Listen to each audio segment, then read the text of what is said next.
Blog Talk Radio. Blog Talk Radio. The tipping point has been reached. We have more takers than makers, and it's over. Half of our country, our neighbors, are completely lost in darkness. Is this just math that you do as a Republican to make yourself feel better? Ohio really did go to President Obama last night, and he really did win again. And he really was born in Hawaii. It doesn't matter whether you're black or white or young or old or rich or poor, able, disabled, gay or straight. You can make it here in America. This is National Progressive Talk Radio, leaving old ways of thinking in the dust. Each Sunday at 9 p.m. Eastern Time, we challenge the lies of authority, tradition, superstition, and fear that threaten our future. NPTR, bringing you live progressive talk for a resilient and sustainable world. One planet, one humanity, under reason. Progress is the point. Now, here's your host, Sean Prophet. Good evening, my friends, and thank you for tuning in to NPTR.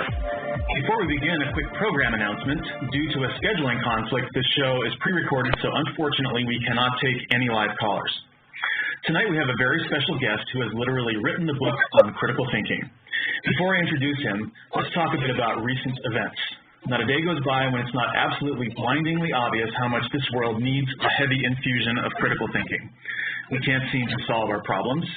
And we can't even agree on what the priorities are about which problems to solve, or even which situations should be categorized as problems worth solving. In fact, in many areas, people who should be working together to improve conditions are instead fighting over what really amounts to other people's agendas, other people's battles. The battles of the largest corporations to continue to socialize their pollution and losses and privatize commonly owned natural resources for the benefit of their stockholders. For example, scientists have told us that we're in the process of crossing the threshold of 9 planetary boundaries. They are atmospheric CO2, which of course leads to ocean acidification, which is number 2, ozone depletion, the nitrogen cycle, the phosphorus cycle, freshwater use, biodiversity loss, land use changes, and chemical pollution. We just had the world's most powerful ever storm, which was linked to climate change, and it was a horrific human tragedy. And my heart goes out to the people of the Philippines. I mean, you've got stories of families who can't even get body bags for their dead children, no clean water, no food, and fortunately the world is starting to mobilize. But this was clearly a storm intensified by climate change, and I read one article this week in Time magazine, which, if you read the whole thing, basically admits that the storm was amplified by the excess heat in the atmosphere. But the article's headline read, "Climate change didn't cause Super Typhoon Haiyan." That's right. Go back to sleep, America. Your fossil-fueled cheeseburger, F-150 monster truck fantasy will live to fight another day. The point is, and I'm being serious here, there is an elephant in the room. And when you hear about something like the world's worst ever storm, it seems like the world would immediately gather at the United Nations or somewhere to figure out what to do. It seems there would be universal agreement among critical thinkers that we had better stop business as usual, even for a minute, to figure out what must be done to solve this crisis. Yet that's exactly the opposite of what's happening, and it's not just on the climate. Every time there's a gun massacre by some nutjob, rather than thinking about how to prevent it from happening again, people say, oh no, now they're going to come and take our guns. We've got a worldwide obesity epidemic. We're burning down rainforests, burning through scarce topsoil, and depleting fossil water from ancient aquifers to satisfy our appetite for cheap grain-fed beef and unsustainable first-generation biofuels. Instead of stopping and saying, wow, what are we going to do to make sure we're going to be able to feed ourselves in 50 years, a lot of people say instead, oh no, they're going to come and take our cheeseburgers. And when it comes to hurricanes, droughts, and typhoons, instead of coming together and taking responsibility for our collective mistake in allowing massive ongoing carbon emissions to continue, a lot of people instead say, oh no, now they're going to come and take our monster trucks away. So you've got a lot of this libertarian self-righteousness, this kind of screw the world, I've got mine attitude, and this stands in the way of any sort of critical thinking on political issues. Of course, this serves the interests of the largest corporations, whose primary goal is to keep selling stuff regardless of the consequences, and fighting to keep wages as low as possible against any kind of health care, the safety net, and to demonize the poor. And so they have to destroy the reputation of government, of labor unions, to remove oversight, to fight any health, safety, and financial regulations every step of the way. And they have to shift the conversation from a rational discussion of public goods, of taking care of people, of the best life, as answering the question, what is the best citizen, what is the best society, to this kind of whipped up fear of government that continues 24/7. Now, if there's one thing in the world we should be very afraid of, it's this constant fear that's been put in our heads by Fox News and by its surrogates like the New York Post, of working together, focusing on goals, outcomes, thinking holistically and systemically to solve our problems. This is perhaps the defining issue of our time, moving from fear and paranoia towards critical thinking and effective, concerted, cooperative action to create a better world. Now, joining me tonight to talk about another type of effective action on one of the defining issues of all time, that is religion, is Dr. Peter Boghossian. He is the author of the runaway bestseller, A Manual for Creating Atheists, published just 1 month ago, which cracked the top 50 on Amazon and is still #1 in several categories, including epistemology and atheism.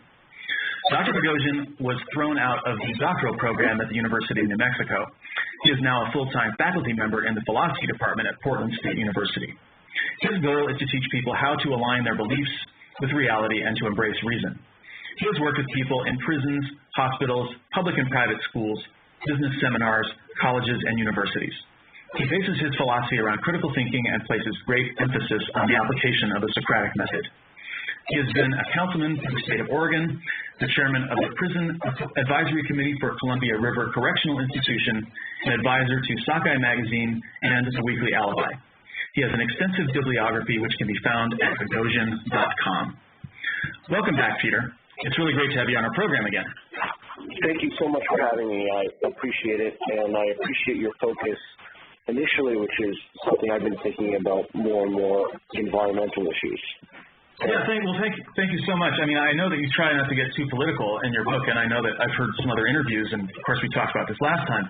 But I've just more and more been thinking that, we should be able to apply the same principles to breaking through political defense mechanisms, as you suggest, for getting through to people on religion.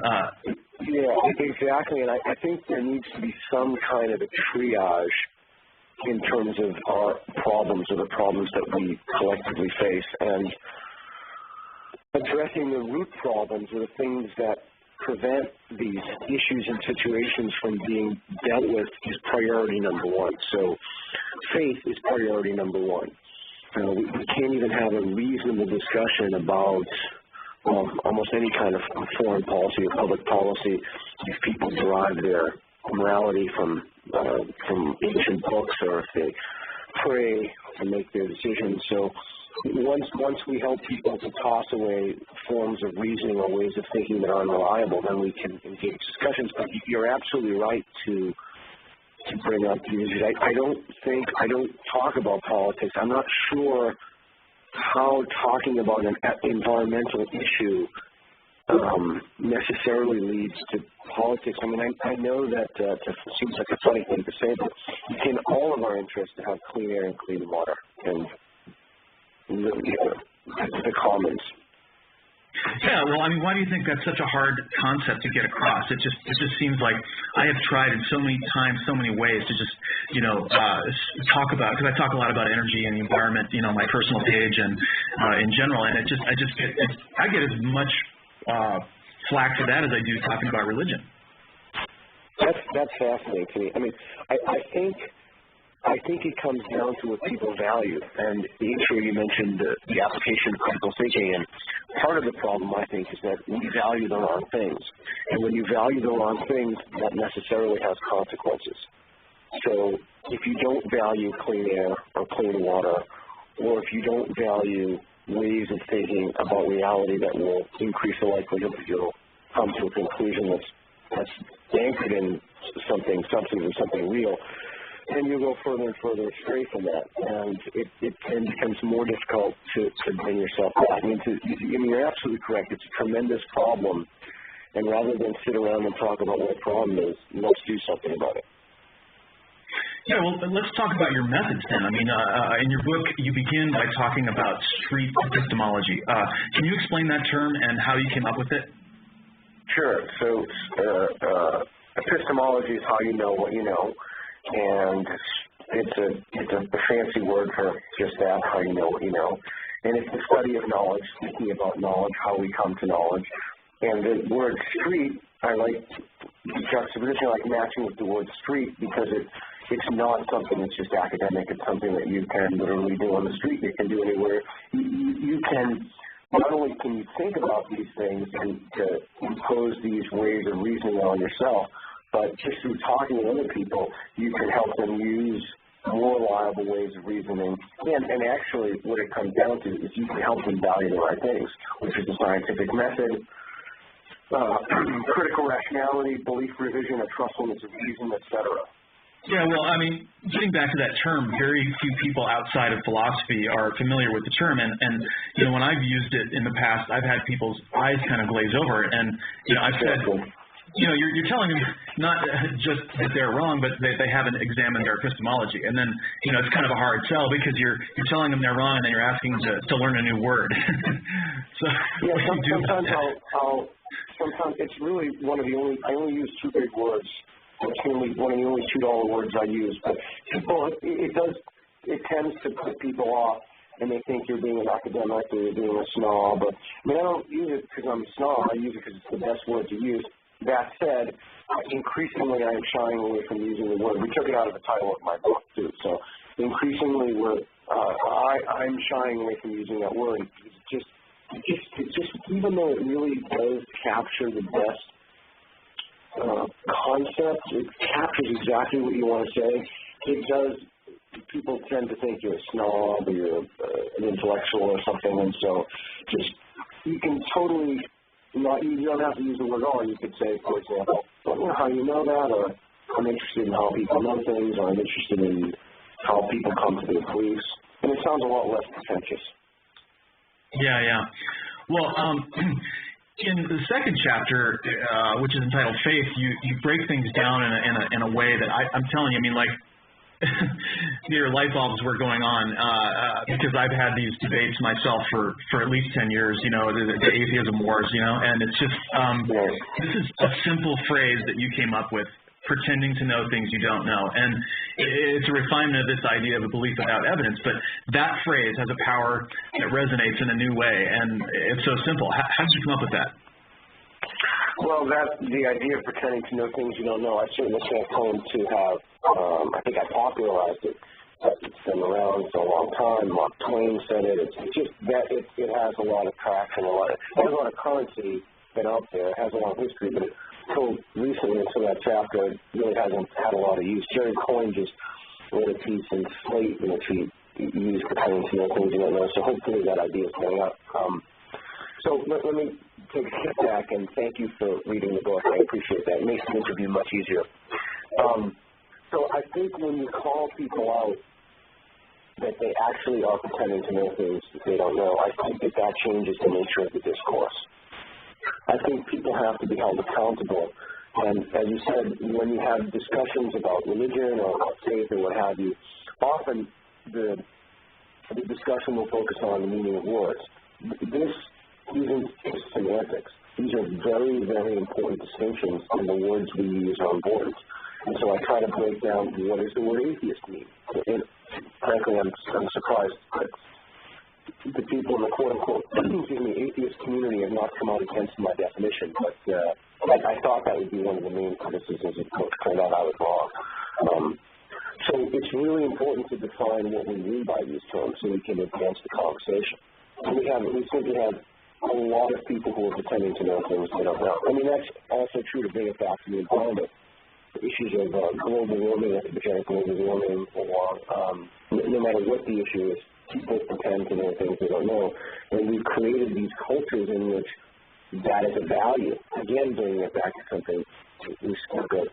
If people value the wrong things, there will be consequences. If we do not call people out and help them to stop pretending to know things that they don't know, we will be in an even worse mess that we're in now, not only environmentally, but epistemologically, every way we can think of. Well, it seems like the environment and our political situation is actually just a reflection. You know, it's a reflection of the culture of belief in many different ways. And you know, a lot of this comes up in equivocation. And you talk about equivocation, you know, and it's not just politics, it's things like, faith versus hope, or faith and love, and deliberately confusing the meaning of a word to make a point. Why is this strategy so common, not just with believers, but all types of demagogues? That is a fantastic question. Maybe the theme that's emerging in this interview is that it's a type of inability to revise a belief. It's a type of really the type of dogmatism that people have. Either they read about this, either they want to be right, or they want to achieve or receive reward for being right, or they want to. It's a complicated social and psychological problem that I don't pretend to have the answers for. The question is, how do we break through to that? That's really what it boils down to is how do we create conditions to help people who are pretending to know things they don't know? How do we create conditions to help people value not pretending to know things they don't know? For example, to value saying, I don't know. And so when someone says, I don't know in a conversation, they should be lauded for that. Absolutely, and I think, but that also gets turned around because people who don't want to give up faith, they play upon epistemic uncertainty. I mean, there are all these relativistic attacks on knowledge. Social constructivism, Gödel's incompleteness theorem. And especially you hear this when you're talking to academics. There's a lot of that. What's your defense? What's the defense of what? Against epistemic uncertainty and people using that to hang on to faith to avoid critical thinking. Oh boy, that's a really good and extremely complicated question. I think you have to start with thinking, okay, so what is my goal here? What is my goal in this interaction? Now, there are micro and macro interactions. There are interactions with people. You have discussions with people, and then there are system-wide changes. Just from my experience, whenever someone brings something up that I don't know, someone in class just started talking about something that I didn't know in my discipline, which is rare, and I said I have no idea what you're talking about, and everybody just took a step back and it's like, wow, holy moly, I can't believe you said that. Well, how unfortunate that that's rare, right? How unfortunate that people are surprised by that. How unfortunate that isn't just the norm. So that professors and instructors in our academies and K-12 don't just say, I don't know, when they actually don't know, and model that behavior for students. We need to start thinking about how we create cultures. That doesn't mean, valuing ignorance, but it means admitting when you don't know something.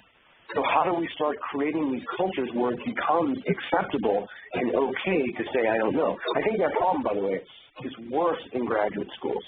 I think that the pretending to know things you don't know pandemic is even more acute when people are studying for graduate degrees and they want to impress the teacher. Often when someone raises their hand in class, it's not because they want to answer the question. There could be a whole host of reasons why someone raises their hand. They're trying to get a mate. They want you to know how much they know. I mean, there could be any one of a number of reasons, but it's key for us to start modeling that behavior to say, hey, if someone says something you don't know, just say, I don't know. But as long as that's a theme in the interview, I think, so far, as long as people don't value that, it's a problem. To bring it back, if you don't mind, to bring it back to the anthropogenic global warming, that's why up until very, very recently, and still I think that this is the case, you saw Republicans on one side of the divide, and whether or not global warming was anthropogenic, caused by human beings, and you saw Democrats on the other side. Well, it's a scientific, these are empirical questions. They are admittedly extremely complicated questions. But by the very fact that Republicans fall on one side and Democrats fall on the other side, it shows you that those are ideologies. That those ideologies not only drive policies, but interpret how people perceive the evidence. Whereas they should have just said, I really don't know. I don't have post-PhD knowledge of atmospheric chemistry. I can't make these judgments. but I can defer to the consensus or the near universal consensus in the scientific community. Admittedly, that is a more cumbersome thing to say, but it's also a more honest thing to say. Yeah, well, like you said, it involves not being so caught up in your ideology, and that brings up another of the terms that you used, doxastic openness. When you say doxastic openness, what do you mean by that, and why is it important? Yeah, one more thing I just wanted to say on the left. I have no idea why this popped into my mind. I was just thinking about John McCain when he said, I am not an economist. I don't know that much about economics. And everybody jumped on him for that. And I realize it's a political game, and in the political arena, it's different in the academic arena. But I mean, do we want to create cultures? Already, the system that we have is the electorate. People complain about politicians, but politicians mirror the electorate. So we need to take a look in the mirror about what we value. All right, so now to answer your question, doxastic openness is just the willingness to revise. It's basically the willingness to revise beliefs. It's when doxastic closure is when one has, as I use the term, which is a little different than how it's used in the philosophical literature, is when one has a belief system that's closed, that's immutable, unchangeable, or not open to revision. Mm-hmm. And we see a lot of that, of course, in the political world. In everything. Yeah, in the political, you see it in every domain of thought. You see it everywhere. And again, it comes back to how do we help people value belief revision. And the core of belief revision is getting people to admit, or one of the cores, I wouldn't say it's the core, but at the heart of that is, saying, I don't know if you don't know. At the heart of that also rests valuing the right thing, valuing beliefs that people revise. I'll give you another example since we're talking about politics. We often hear the term flip-flop used as something that's pejorative. And I remember Obama was infuriated when he talked about he wanted to make some changes in the troop withdrawals. And people say, you made a campaign promise, you didn't. Well, you know what? The situation on the ground changes, and staff make different recommendations.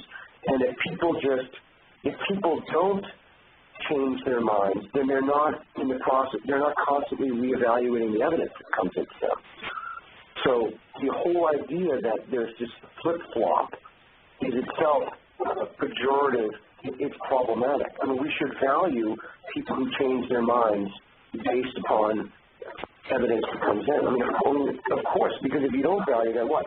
You should commit to either a certain troop strategy or troop deployment at time T, and then 2 or 3 or 4 or 5 or 6 months later, when the situation on the ground has changed, he has to stick to the conclusion that he made on the basis of the best available evidence at the time. That's not a defense of Obama. I mean, it could have been wrong. It could have been anybody in that situation. But the idea is that we need to create cultures where it's okay and it's laudable for one to revise one's beliefs. We don't have that now.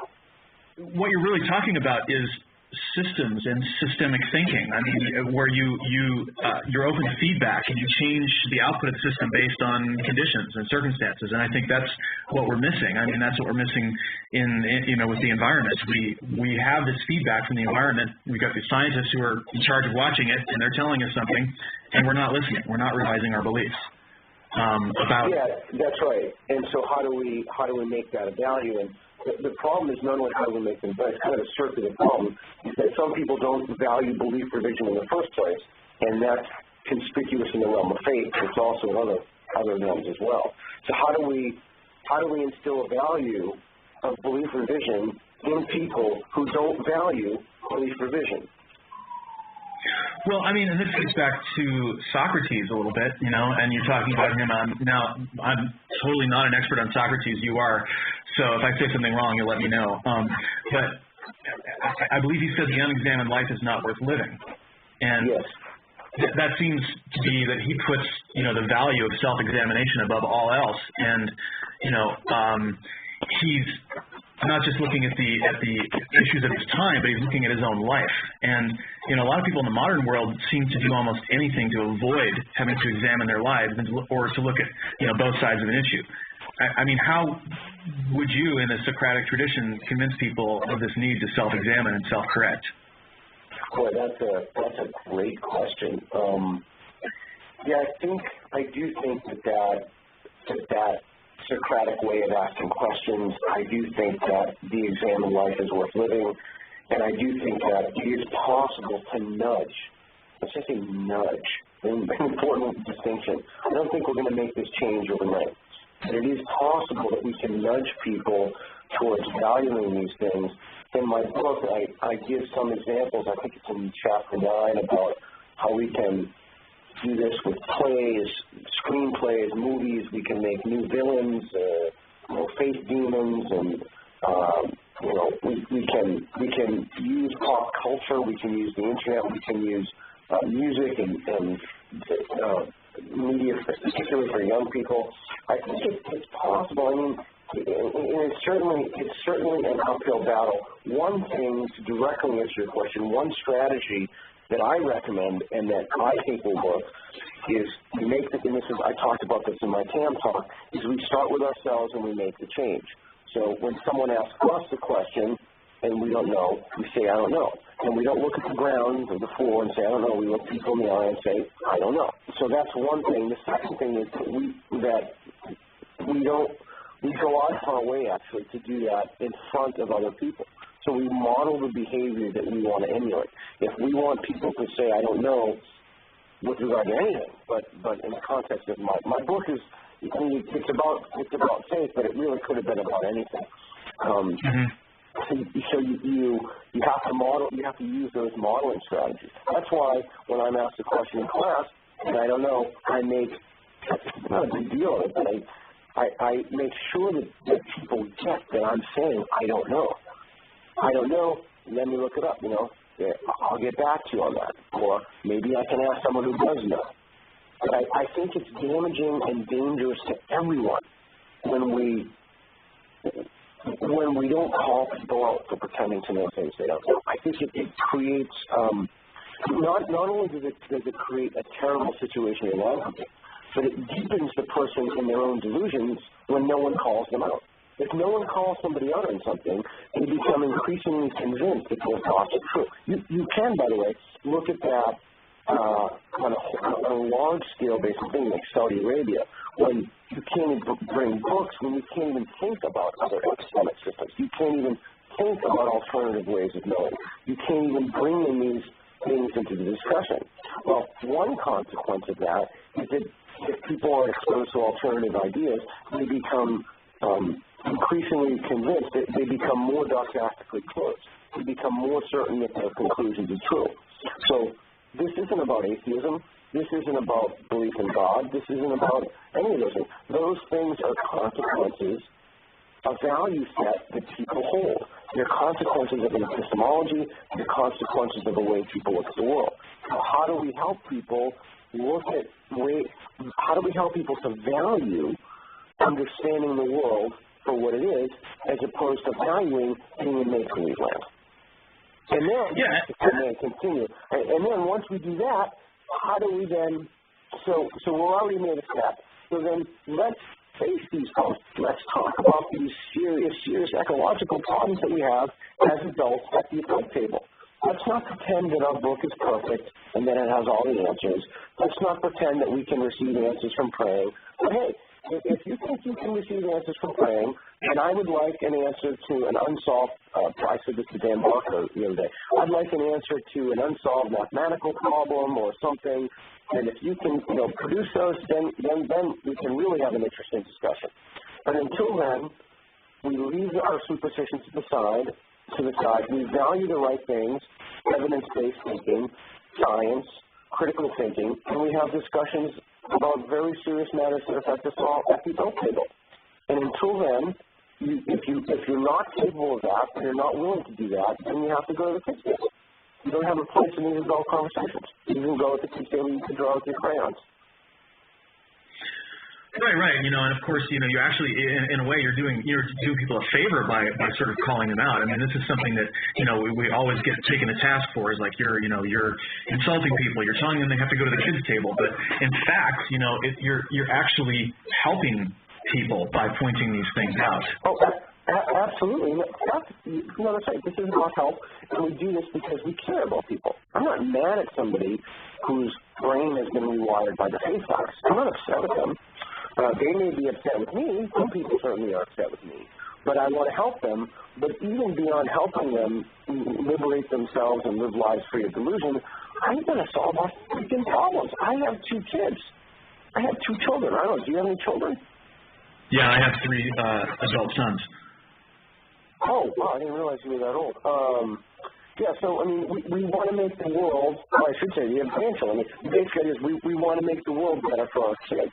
And the way to make the world better for our, the way to make the world better for our kids is to help people value belief revision, is to help people stop pretending to know things they don't know, is to call people out when they use a way of reasoning that will hurt themselves and hurt their communities. And that ultimately, if we didn't care, we wouldn't do any of that stuff. This is a form of respect. Well, and it's also it's about getting the most out of our technology. I mean, you mentioned in the book filter bubbles, and this is a huge problem that's now been created. I mean, because of people's search engine preferences, they're only being presented with information that confirms their biases. So, I mean, it's really way beyond Fox News. If you're a Fox News watcher, even Google knows that you don't want to see liberal articles, and so when you do a search, you never have to leave this right-wing bubble. And it's true, obviously, for anybody of any belief. Doesn't necessarily right or left. So it seems like the internet should be this fantastic place to challenge people's biases because it's so open and so vast. And yet at the same time, it's being used to strengthen people's biases. Do you see a solution to this in any way? Boy, that's a great question. Do I see a solution to what aspect? The technological aspect? To the filter bubble. I mean, is it just going to only keep getting more that way, or is there something you see as an evolution in the future as we move forward to sort of mitigate the effects of filter bubbles? Boy, that is a fantastic question. I don't have an answer to that question. I don't know enough about technology or how the technology will develop. So here's a great example. You ask me a question. I don't know the answer. I say I don't know. I don't pretend to know something. I'm not going to sit here and tell you, we need to do, Eli Cross. I don't know the solution. And the fact that I don't know the solution, and me saying so is a step in the right direction. It's a step towards trying to create these cultures in which we say, I don't know. So the bottom line is, because I don't know what can be done, but you're right, it is a problem, and it fuels confirmation bias. It cements stochastic closure. Something should be done about it. I don't know what that is. Well, thank you for having the courage to admit that. We have to take a brief break. I am speaking with Dr. Peter Boghossian, street epistemologist, critical thinker, and author of A Manual for Creating Atheists. Stay with us. We'll be right back. You're listening to National Progressive Talk Radio with Sean Prophet, leaving old ways of thinking in the dust. Tune in Sundays at 9 p.m. Eastern for more all-new live progressive talk. Stream any episode on demand from www.nptr.net or download podcasts from iTunes to listen on the go. Like us on Facebook for show updates and information.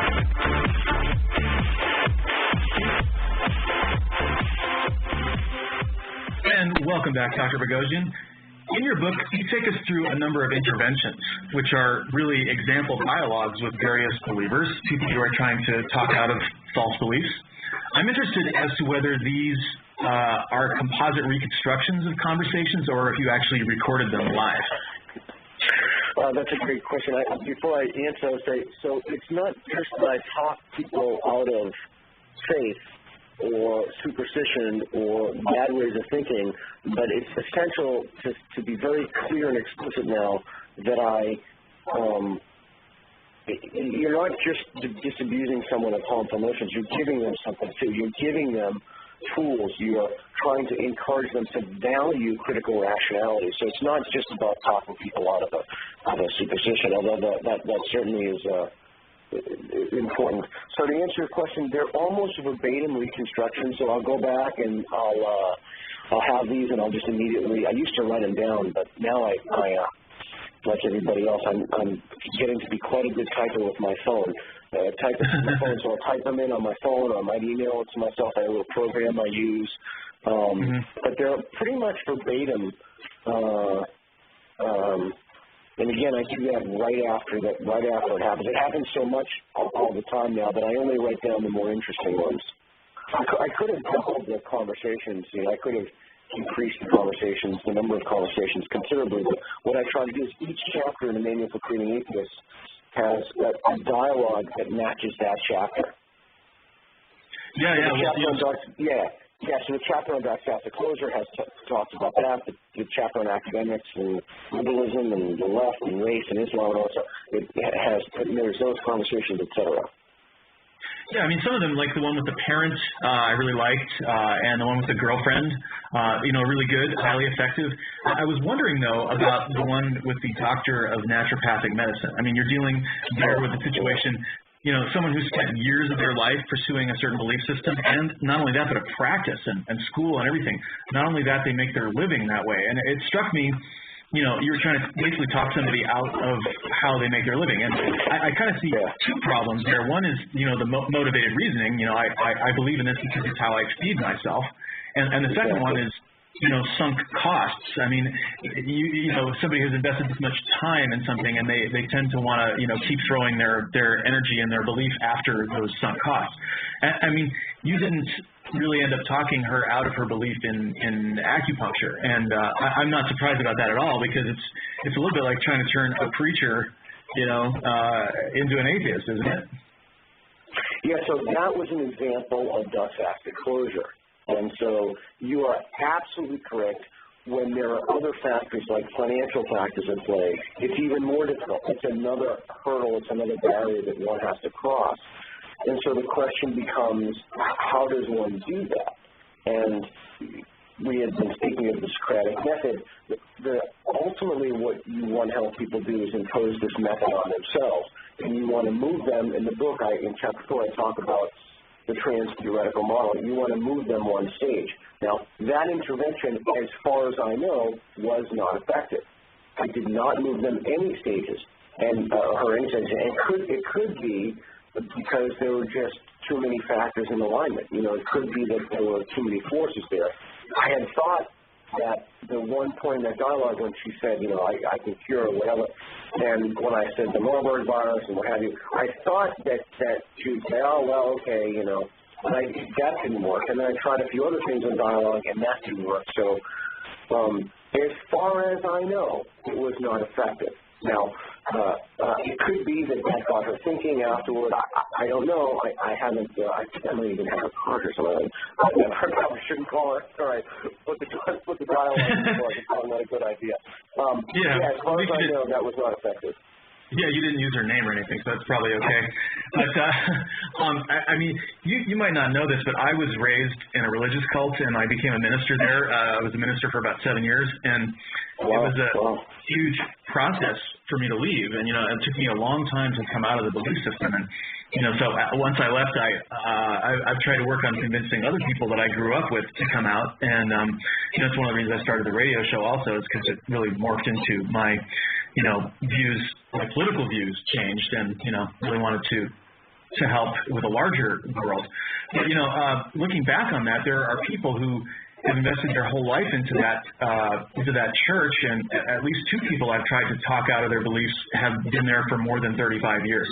And, I just, is there any way that you've ever heard or thought of to reach people like that? Because I really... I care about these people. Okay, so this is fantastic. So did you try any of the techniques from the book with them?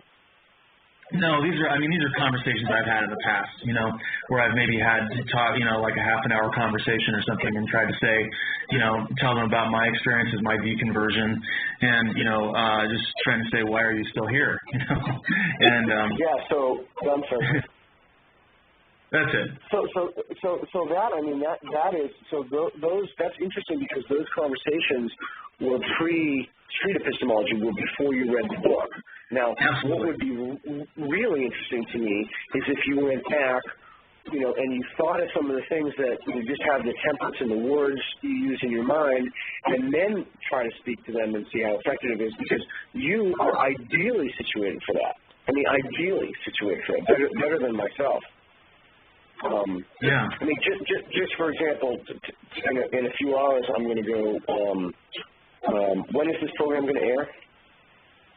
6 p.m. 9 p.m. Eastern, 6 p.m. Pacific. Okay, perfect. So in a few hours, I'm going to go and I'm going to find people walking out of their church after sermon, and we're doing a pilot for a proposed TV show. And I'm going to try to deconvert people and help them value reason and rationality. And so in that context, I would offer to you, once you have a familiarity with how to use these techniques, you would be a better person to do that than myself, because you know that culture, you know those people, you know the systems in which they've been indoctrinated. So you are ideally positioned to help them once you have these tools. Yeah, well, your book is definitely helpful. I just, there wasn't anything in there about, about this sunk costs issue. And that's something that I've thought about a lot, because, if you're going to turn your back on 35 years, of time and of belief, that's a huge step for people. And I don't know, I think in some cases it may be a bridge too far. Can we, I think it might help to people to conceptualize this. If we took this out of the realm of faith, I'm going to say this, and then it's funny, watch all the negative calls you get from this, but forget about faith. Just forget about it. Let's talk about martial arts for a minute. Mm-hmm. Same principles and the same thing that you just said, people investing time and spending money and committing to this, are applicable with Taekwondo, for example. I mean, Taekwondo, we know for a fact, we didn't used to know it, but we know for a fact that Taekwondo is not the tool that one needs it doesn't do what the people think it's going to do for them. And, you can try to game the system and say, well, everybody knows that, we're going to try to kick people off of horses who aren't armed. So that, I mean, look, the people who go there, they're taking it for specific reasons of self-defense, and we know that it doesn't do that. So I've had people in my class who come in, and you've spoken to Matt Thornton, right? Mm-hmm. Yes, I have. Yeah, so you've spoken to Matt Thornton. I've had people in my classes come, and Matt's done a lecture you can find on YouTube for free. He's done a lecture in my class where he basically calls out he calls out superstition in the martial arts, he calls out poor thinking, he talks about what works, and people have invested not only years, they've invested decades. They have multiple stripes in the black belt, and so they're vested, they're doxastically closed. They want to be doxastically closed. They don't want to come to the conclusion that what they've been studying does not do what they think it does. They've just invested too much time. So how do we help those people? And interestingly, you would think that would be much easier than helping people who are suffering from faith-based delusions. How do you do it? Well, you take two people who are similar body weight, who have been training in roughly the same shape and conditioning, etc., and you put them in a cage and you make certain rules. And you would see that people still won't change their mind. It's a type of dissonance, even when the Taekwondo guys get knocked out or they don't laugh at all, people still won't come to that conclusion. And one would think that would be the best way to adjudicate the problem. But you think that because people operate in the assumption that other people formulate their beliefs in the face of evidence. Well, so let me get straight. Can I get clear what you're saying about Taekwondo? You're saying it basically does not, it doesn't make somebody any better than another, fighter of some other style or whatever. What is the? I would go way beyond that, and I would say it actually. Look, so without making this a digression into martial arts, there are basically 5 things that work: Brazilian jiu-jitsu, wrestling. And I would call those the safe martial arts. And then the things that work that I would highly recommend people do not do because of the brain injury, et cetera, is boxing is wonderful. It's an extremely dangerous sport, but we know it works. Kickboxing and Muay Thai. We know those work. We know those are fantastic. Achieving their goal of fighting somebody unarmed in a combat situation. Taekwondo if you're placed in an empty hand, if you're placed in a no weapon situation and matched against an opponent of similar size, and the whole gamut of things available to you, face punches, taking people to the ground, the Taekwondo guys or practitioners, to make it gender neutral, will lose almost all the time against even the Western boxers or the mixed martial arts. I mean, we know that. That's an empirical question. I see what you're saying. Right. By showing someone, that's non-controversial. Here's another way that might be more controversial. Think about it. I've been thinking about this. It could be that the study of Taekwondo actually makes it worse than if you never studied Taekwondo at all, because it teaches you bad habits. So it could be that if you looked at a wall for 1 hour a day, every time you practice Taekwondo, instead of doing that, you just look at a wall for 1 hour a day. But the person who looks at the wall for 1 hour a day would be better off when it came to an actual street fight, because they'd have some basic instincts that were drilled out of you in Taekwondo. Like they'll keep their hands up, right? Or they won't, right? So they won't have they won't teach themselves bad ways to engage the problem. Like if you have, it's like a rule set. If you have a rule set that says don't punch someone in the face, then people are going to keep their hands in a different position. It's imposing something artificial on a situation. But to get back to your question, so the people who engage in these behaviors think that they're doing one thing that they're actually not doing. They think that they're making them, tough guys or bringing training for combat, and nothing could be further from the truth. It's not true. So how do we help those people realize that the time and money and effort that they've invested, blood, sweat, and tears, quite literally, has been a total waste of time? Not from a health perspective, but from the perspective of, it didn't work. It didn't accomplish the goal that they set out to accomplish. Yeah. Well, one way to do that would be to show them pictures of people, show them videos of people in Taekwondo against a good wrestler. And absolutely, so that will affect a certain percentage of people. Certainly. And another percentage of people who see that, I can't give you statistics, it's a empirical question, I don't know the answer to that. But we know that it's been effective because now mixed martial arts places are everywhere. And we don't see that many Taekwondo places. We see this hyper-proliferation of mixed martial arts places. So we know that evidence reaches some people. We also know that some people will look at this and become even more close in the things that they do, become even more certain that Taekwondo is going to make them some kind of,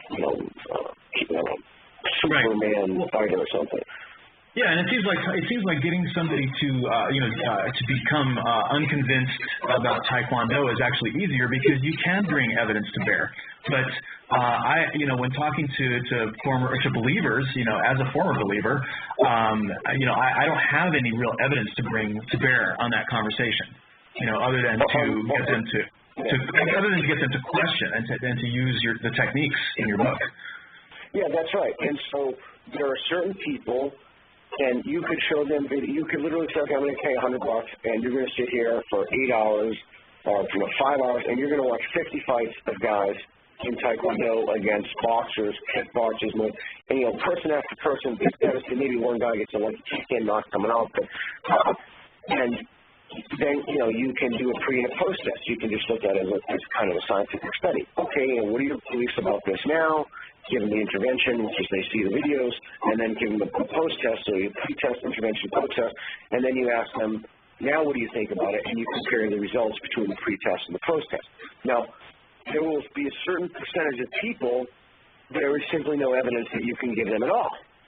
And that is when you, and I talk about this, evidence is only good at certain stages of people's development, of valuing the right things, valuing or engendering attitudinal dispositions of the trustfulness of reason in people. So depending on which stage one is in, that's why in the book I'm very explicit about stating that when someone is in the pre-contemplative stage, that is, they don't think they have a problem, so they love being faithful, loving the faith, et cetera, and there is no evidence that you can present them with, because any evidence that you can present them with, they will say it's anomalous, it's offensive, it's the work of the devil. It is not going to work. So that concept is incredibly hard for people who formulate their beliefs on the basis of evidence to get. They think that the problem can just be reduced to like, oh, well, hey, the problem is that they just don't have the evidence, and if we presented them with the evidence, they wouldn't hold these preposterous beliefs. But that's just not true. I mean, we know that, again, forget about faith. You don't even have to think about it. You can think about it in terms of anything.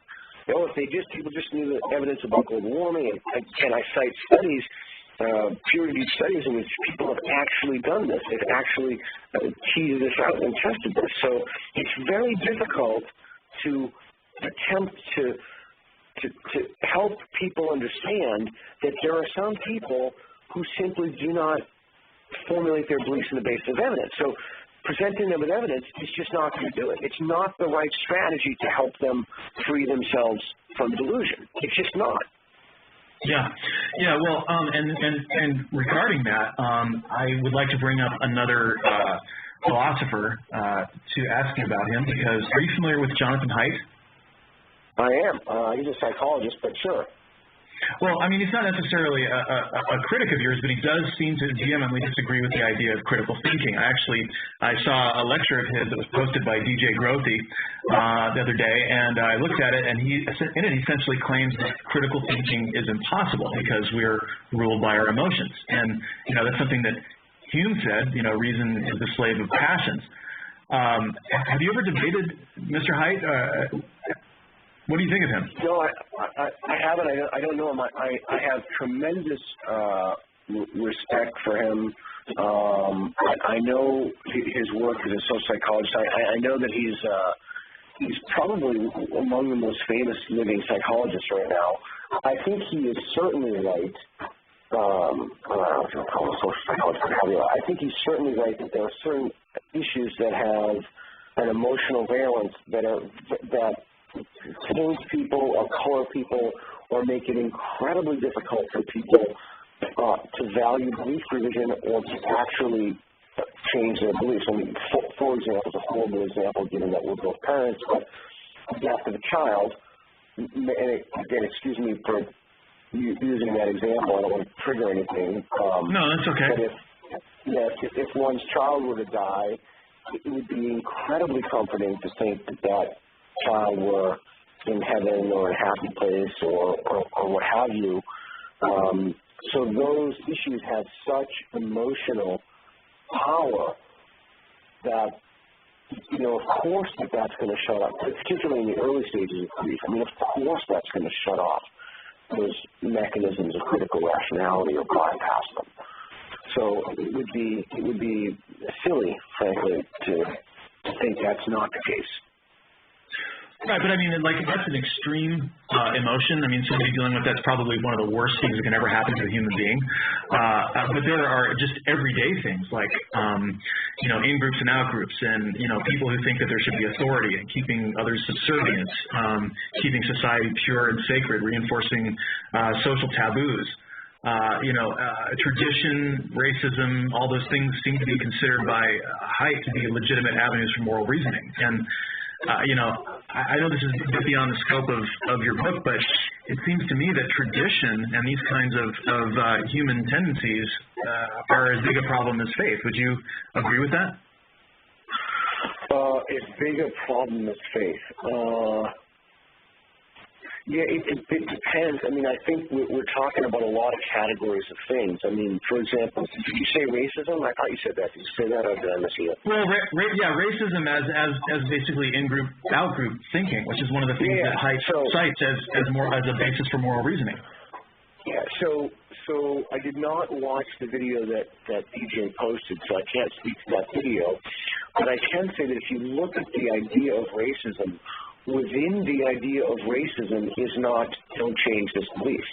Most racists will present you with reasons why one race is inferior to another race or should be treated differently based upon it, or what have you. But that's not the same as faith, because faith systems are embedded with the idea that you ought to hold to them. You ought to stick with them. Don't revise. Don't change. It's a good thing to be a person of faith. I don't find that. In fact, that's embedded in faith. I don't find that, for example, in the idea of racism. Now, it could be in the idea of tribalism again, we're talking about radically different categories, intellectual categories, physical categories, and tribalism would be a good example of that. We're talking about different things, so it's difficult to say if embedded within tribalism is belief revision. So, I mean, I don't even, there's such a different category, it might not even work. But you could look at somebody and maybe they'll have different features, maybe they'll speak with a certain accent, or they'll be named differently, or maybe, you know, they'll be circumcised and so forth, who knows. But I think that I think all of these forces that not only prevent one from formulating their beliefs on the basis of evidence, but there are definitely forces at work that have social and cultural moorings, or social and cultural forces that push people towards certain ideas that are out of alignment with reality, which comes back to the book again, because then and your previous questions is, which were, you know, how do we help people to align their beliefs with reality and maybe break through to these cultural influences? I literally am about to start watching Mad Men. I haven't seen it yet, but I've been so busy. But one of the reasons that I want to watch the show is because a friend of mine said, well, it's very interesting how even a short period of time ago, how different The Office was and the role of women, etc. So people are grounded. Great show. It's a great show. Yeah, everybody said that, yeah. People are grounded in these systems of thought, and how can we separate what we think we have? Everyone has a myopia in terms of thinking or privileging elements of their own specific culture, and thinking that what we do is right and what everybody else does is wrong or evil or bad or sick or perverse. So how do we jump out of that so we can make honest, thoughtful, reflective evaluations on these things? It's a complicated problem, you know. It's a very complicated problem. One thing is we just have to be honest with ourselves. Yeah, well, you certainly have shed a lot of light on it, and that is, it's a great point, I think, to close on, is this idea that, you know, only, you know, 40 or 45 or 50 years ago, you know, things were so different and we've come so far. But, you know, then again, you know, we're sort of racing a clock right now with our problems with the natural world, which is why I'm always talking about it. Yeah, I wish you were wrong. I wish I wish that, you know, I wish it really was some kind of a great hoax. The world is not warming. I wish that, but I don't see any evidence for that. And so we have very, very serious problems. And the way to engage those problems is by being honest about them. And once we're honest about them, then we can let loose the tools of science. We can, if we value the right things, if we value the scientific method, if we value being honest about the problems we face and the consequences. And I'm not saying that honesty and the scientific method, et cetera, alone are enough. You know, you're going to need political will, and you need other factors, but let's just talk about getting us on the road so that we can fix these problems. Because we're not on the road. In fact, not only are we not on the road to fix these problems, you know, the CO2 levels just passed 400 parts per billion. So we have we're stepping on a gap, problems. The wrong direction. Well, we have very serious problems, and the way to solve these problems is if we have the right values. What are the right values? Well, the right values are the scientific method, using the tools of science, critical rationality, belief revision, being trustful of reason, not taking our guidance from ancient books. And when you look at the studies, when you look at the polls, not only are Americans profoundly scientifically illiterate, but there are mechanisms in place to keep Americans ignorant of science. We need to promote the public understanding of science. We need to make science and rationality values. And that's not happening right now. And before we can address these problems, we have to address the root concerns for these problems, or else we're going to, not good things are going to happen to us. Right. Well, I certainly want to congratulate you on this book, because I believe that this is something that is going to make a difference. I mean, if anything is going to make a difference, your book is a big step in the right direction. So thank you for spending this hour with me discussing it, and it's always great to have you. Thanks. I appreciate it, and I just want to say, reading the book isn't enough. You're right. We have problems, Those problems need to be addressed. Let's not complain about our problems. Let's act on them. Don't just read the book. Reading the book is the first step. Applying the tools in the book is the second step. So I want to thank you for what you're doing and bringing awareness of these issues, and always my pleasure to be on your show. So thanks.